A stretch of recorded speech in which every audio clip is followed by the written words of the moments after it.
Mark Twain said this, okay, there are lies, there are big lies, and there are statistics. Initially, a lot of crying. A lot of crying. On the floor, on your face. Our outcomes, according to the World Health Organization, are pathetically falling behind. Out of every 1,000 live births in the United States, more than 6 infants will die. I was even born, I said, well, God just needed a soprano in heaven, you know. And that helps me put a positive spin on it. Because, you know, granted, the death is a mystery, and infant mortality is one of those harder ones. The one thing that we have hope in is that she went from comfort to comfort, you know? I mean, that is what made it easy. Although international rankings are not completely reliable, we have been ranked 41st in infant mortality.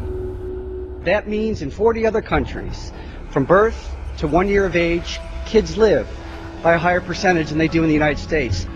And that has been pretty much historic. I mean, this is not something new, our rating as far as infant mortality. We have pretty much stayed the same.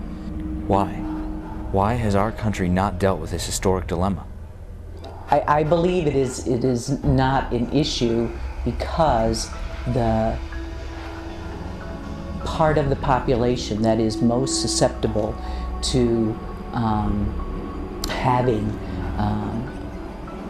poor delivery, pregnancy and delivery, are the people who have the least voice in our political system. Although infants die from many different reasons, and some infants die from illnesses that modern medicine cannot prevent nor treat, there are a few common problems that contribute to infant mortality. I can tell you in this area that the amount of mothers who smoke, who are exposed to alcohol, who use illegal drugs is tremendously high. Many, many people in our country do not have access to health care, and so those are the ones that are most at risk. And I believe, that is, one of the largest contributing factors.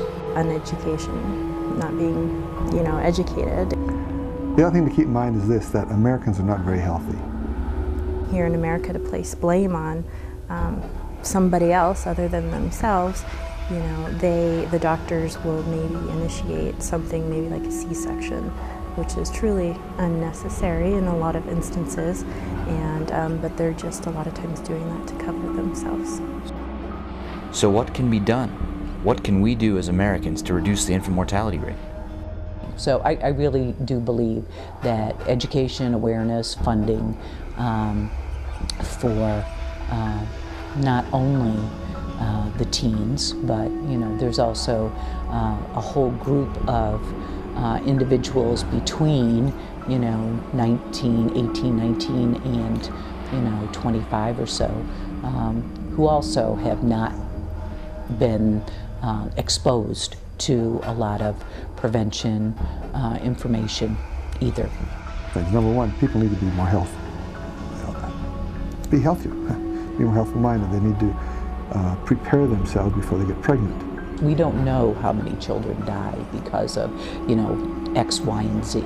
If we had some information about the most vulnerable, could we not then target that smaller population out of all of the people that might be at risk and put at least our efforts there? We can't leave our head in the sand. We need to do something. She doesn't have to worry about taxes or government policies or heartache or anything. She's in this wonderful, I believe, grandeur place. For, a very advanced industrial nation with certainly the ability to cut down on vast numbers of, infant mortality, we're not doing a very good job of it. This will not change if we do not take a stand. It is in our hands. Will we sit back and let it happen?